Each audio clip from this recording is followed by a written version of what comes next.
A gente viu a lei de Ampère na forma integral em termos do campo B. Vamos ver como é que ela fica em termos do campo H.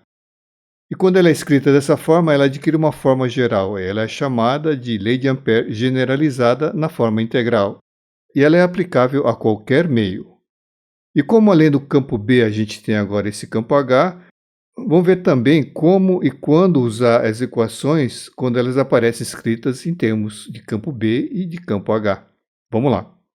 A lei de Ampère na forma integral que a gente viu era essa aqui, que é para uma situação em vácuo.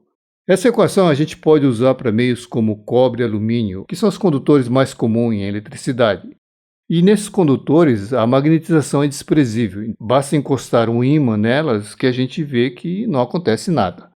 Mas para dar um tratamento geral, a gente precisa incluir meios onde ocorra a magnetização, ou seja, a gente precisa incluir a corrente de magnetização. Dessa forma, a corrente que a gente tem no meio seria, além da corrente livre, a corrente de magnetização. Então a gente precisa somar essas duas correntes, IF mais IM. Existe uma relação de dependência entre essa corrente de magnetização IM com a magnetização M, que a gente vai dar aqui sem demonstração, que é essa aqui. A corrente de magnetização é a integral de linha num contorno fechado da magnetização. Substituindo tudo na equação de Ampère, a gente obtém isso aqui. E aparece no integrando esse B sobre μ0 menos o Mzão. Usando a relação B igual a μ0 H mais M, a gente obtém isso. A integral de linha no contorno fechado do vetor H é igual à corrente livre. Essa é a equação de Ampère generalizada. Veja que não aparece explicitamente a corrente de magnetização. A magnetização ela está implícita no vetor H que está no primeiro membro. A gente pode escrever ainda desse jeito. No primeiro membro, a integral de linha fechada em gama, e no segundo membro, a integral em superfície aberta. E esse J que aparece é a corrente livre, que é o NQV, quando a gente tem apenas uma espécie portadora de carga. E, de novo, a área A que aparece na integral é a área da superfície que é escolhida dentro do contorno gama.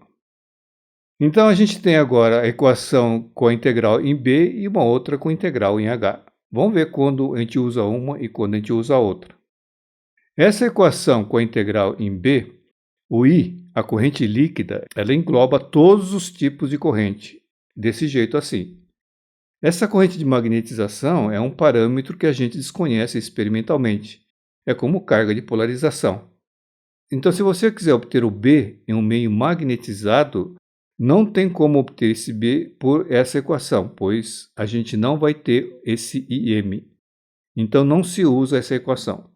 Agora, se o meio não for magnetizado, então tudo bem. Então, não tem corrente de magnetização, o IM é igual a zero e a gente fica com a corrente livre, o IF, no segundo membro, que é como a gente vê resolvendo até agora, e a gente obtém a relação direta entre o campo B e a corrente I, que vai ser a corrente livre.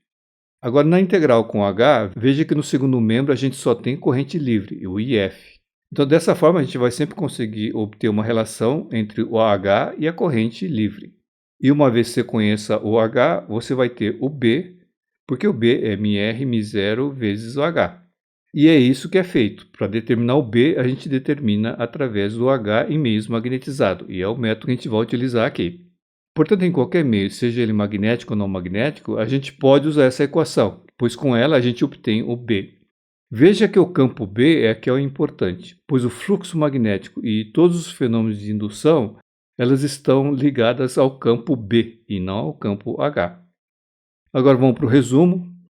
Vimos então a lei de Ampère generalizada na forma integral, que se apresenta como uma integral de linha num contorno fechado de H e é igual à corrente livre interna ao contorno, que é essa equação, que a gente pode ainda escrever desse jeito aqui, onde no segundo membro aparece o fluxo de J, sendo que esse J é a densidade de corrente de convecção, a corrente convencional. Essa lei ainda pode ser escrita em termos do campo B. Fica essa integral em B, mas só que nesse caso aparece a corrente livre e a corrente de magnetização no segundo membro. E é isso aí.